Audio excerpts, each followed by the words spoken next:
Well, I just sat there for 10 minutes making a video to only realize that it was on mute.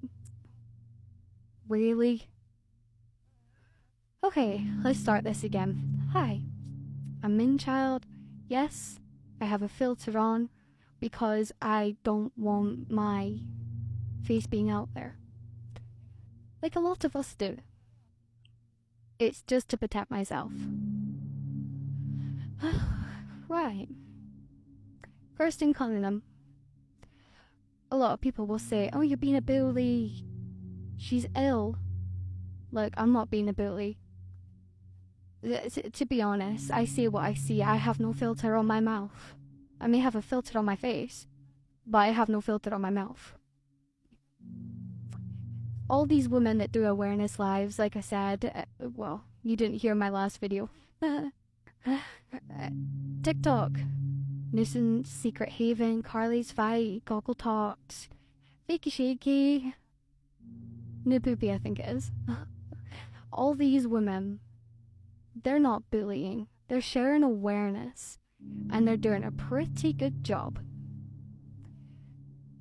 The people that come from Kirsten's lives and come onto these women's lives and say, you're being a bully. Kirsten's really ill. Kirsten may be ill, but not for the reason that you think. It's more mental health ill than anything else. Yes, Kirsten needs help. She does. And I will be the first to say that. She does need genuine help.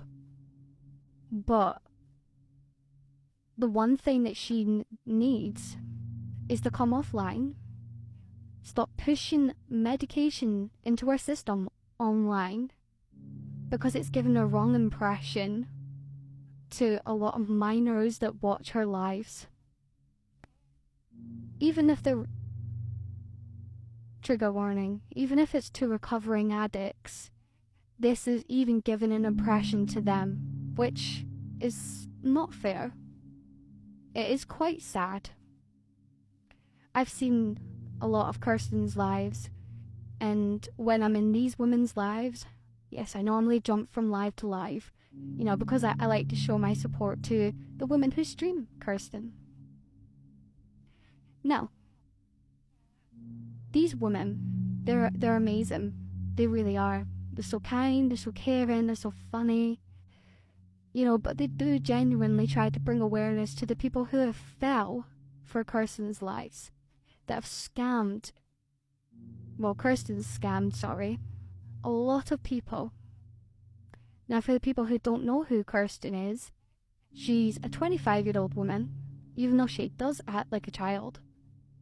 She claims to be paraplegic. She claimed to be on end of life, and later admitted that she lied. She's saying that she has autism. She's hypoglycemic. I think that's how you say it. For one, she's not paralyzed because we've seen her move. We've seen her move herself. On last night's live, I was like literally howling, like how one person can say, I can't move, I can't do this, and I can't do that, even though she was literally looking like she was going to run to the bathroom to be sick and had to end her live pretty quickly. Now, there's a lot of videos on TikTok that actually prove that Kirsten can move. Even though Kirsten comes on and go, oh, well, these videos are from a couple of years ago. No, Kirsten, these videos are recent. Being recent on live. Now, when it comes to her saying that she has autism, she shows no traits. When she's rustling about, you know, it sends me, I mean, I've been high functioning autism. I got diagnosed when I was 12. The same as ADHD. If she had autism, it would send her into a sensory overload with the amount of noise. She shows nothing. No traits at all. And she sat there going, oh, it's my sensory processing issues. you should also sit to the processing issues, Kirsten. It's like how you lied and said, oh, I had 10 back-to-back seizures, but they let me go. No, I'm sorry, no, they wouldn't. I've had epilepsy since I was 9 years old after being brutally attacked by a lot of people. I got forcefully kicked in the back of the head, and I've ended up with photosensitive epilepsy, tonic-clonic seizures, but back then they were called grand mal seizures. Even the medication that you're on is for a child. I was on Tegretol, and it was 500 milligrams. So it was like twice a day. So you're talking about 1,000 milligrams. That dose is for a child. And the more I kept seeing my consultant, they kept upping the dose because it wasn't working for me. Until I got put on different medication, of course. Now, the last time I had back-to-back seizures, I think it was about 10, 11. But this is going back 13 years ago. I ended up being put into an induced coma for, to be honest, it was for quite a bit. That was because it was to stop or minimize the brain swelling, because they were scared in case that I would end up with brain damage. So I ended up getting put into an induced coma. Don't get me wrong, I do still have seizures now and again, but I take proper medication for it and prescribed medication, because the medication that you get is for the child, so I wouldn't be surprised if you've bought that off of someone. These fake shakies that you have on live, they're not proper seizures either. Just want to say that. All the medication that you take online is a potential overdose. Every time when you're on live, you're pushing medication into yourself.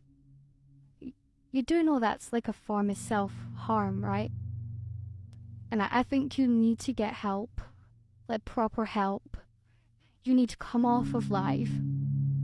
Stop pushing meds into your system. Gaining followers or moderators, treating them like crap. Half of them are, 16, 17? I think you've probably had younger moderators. You're getting them to ring your dad. You're 25. Come on. You bully these people, and you expect people to treat you with respect, even though you lie.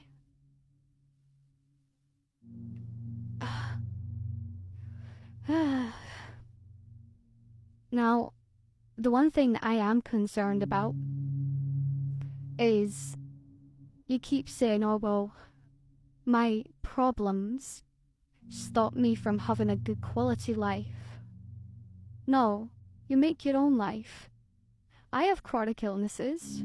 I have fibromyalgia, sclerosis, arthritis, epilepsy, asthma, ADHD, PTSD, all the danger problems. But I still try to live my life to the fullest. I was a hairdresser for 13 years and I loved my job. But my pain with my fibro got too much, and my spine couldn't take it anymore. So I had to stop in the beginning of this year, which I missed my job terribly. You're making it as an excuse, but you really need to come off of live, not just for your sake, but for the viewer's sake, that you're damaging and upsetting. That's all I have to say on the matter, really. I could go into more, but I'll end up getting banned. Bye.